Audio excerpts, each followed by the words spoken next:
Vamos conversar um pouquinho agora sobre a reposição, a importância, o que ocorreu de mudança em relação nos últimos 10 anos, a importância da reposição e das estratégias comerciais em relação à reposição para o que ocorria no passado.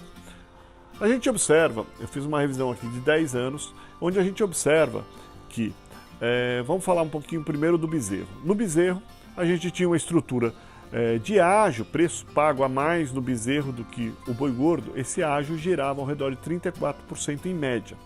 No passado, antes de 2014, ele foi 30% e depois de 2014 ele passou a ser 40% de ágio. Chegando até mesmo em 2015 ali a atingir 60% de ágio de um bezerro, da arroba do bezerro sobre o boi gordo. Na estrutura de recria e engorda, ela tem importância significativa essa mudança. Por quê?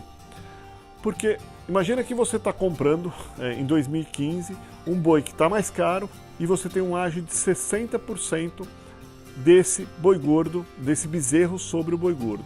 E você vai vender 2 anos depois, onde esse preço do boi gordo, que custava R$155, ele cai para R$145 ou R$140 que nós estamos hoje. Então você vem vender esse boi hoje com uma arroba mais barata e você pagou mais caro no seu bezerro. Ou seja, você tem uma estratégia de 2 anos, que é uma estratégia normal de pasto no país, onde você não olhou o potencial econômico disso se valorizar e você vende e perde a aplicação de 2 anos de recursos. Você já saiu largando ruim, você aplicou na sua largada do negócio um capital ruim. Então a gente precisa, nas estruturas de recria e engorda a pasto, olhar a situação econômica de uma forma mais séria.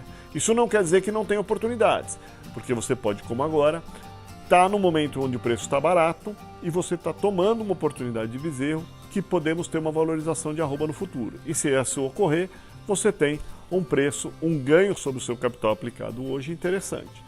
Então não quer dizer que não é interessante, a questão é o tipo de análise comercial e na largada desse negócio tem que ser estruturado e pensado na largada do negócio. Quando a gente vai para as estruturas de confinamento, engorda em confinamento em 100 dias ou para uma estrutura de engorda a pasto, onde você compra um boi magro, né? Essas estruturas também se modificaram. Então a gente vê que o boi magro no passado tinha na média um ágio de 3% nos 10 anos, chegando a ter ágios até mesmo negativos, ou seja, você comprava um boi magro mais barato do que o boi gordo, né? Então você tinha ágios interessantes. E você hoje, tivemos aí ágios de até 20% da arroba do boi magro sobre a do boi gordo. Hoje estamos aí com ágio ao redor de 10 a 15% de ágio do boi magro sobre o boi gordo. Isso é muito representativo, porque as estruturas de engorda, o ganho produtivo que você tem após comprar o animal é menor. Então, a estratégia de compra dos animais passou a representar mais do seu negócio. E você ser bom nisso é muito, muito importante nesses negócios de engorda de animais. Se a gente olhar, por exemplo, somente para a gente dar uma exemplificada na questão de custos de confinamento, né? Num confinamento de 100 dias, a gente pegar esse gráfico aqui, ele nos mostra quanto representa a reposição em relação à nossa receita total obtida. E aí a gente vê que a média disso foi 66%, no passado ela chegou a ser 63%, 62%, né? E recentemente ela passou a representar 70% do custo de um confinamento em média nos últimos 3 anos. Ou seja, ficou muito mais importante você dar atenção na sua estratégia comercial quando você vai comprar os animais. Por quê? Porque esses animais passaram a representar bem mais do que eles representavam no ano passado e o seu ganho produtivo passou a ser menor.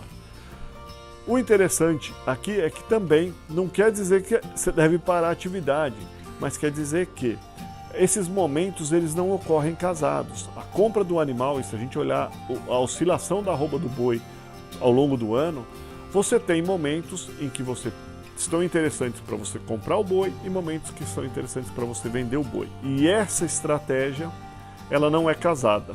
Então você tem que assumir, o confinador ou o engordador, ele tem que assumir o momento de compra e tem que assumir o momento de venda em momentos descasados. E para isso, ele tem que ter uma eficiência comercial, uma análise boa nesse sentido. Então isso mudou. Essas duas estruturas mudaram e a atenção comercial passou a ser muito importante nos últimos anos. Hoje, se a gente olhar, a estratégia que você tem ao comprar um animal, esse animal está com 10% de ágio, pelo menos do boi magro.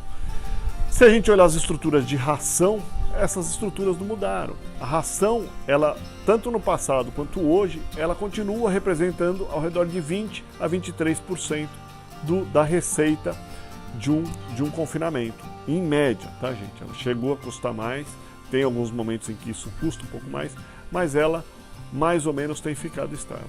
O que tem mudado muito tem sido a estrutura de compra de animais. E você melhorar essa eficiência está sendo a diferença, muitas vezes, do seu resultado nessas estruturas de engorda. Ok? Então vamos prestar atenção a isso. Vamos dar uma olhadinha agora na questão do que está acontecendo com essa crise dos caminhoneiros e o que mudou nos preços de carne e nas nossas estratégias das próximas semanas. Vamos lá.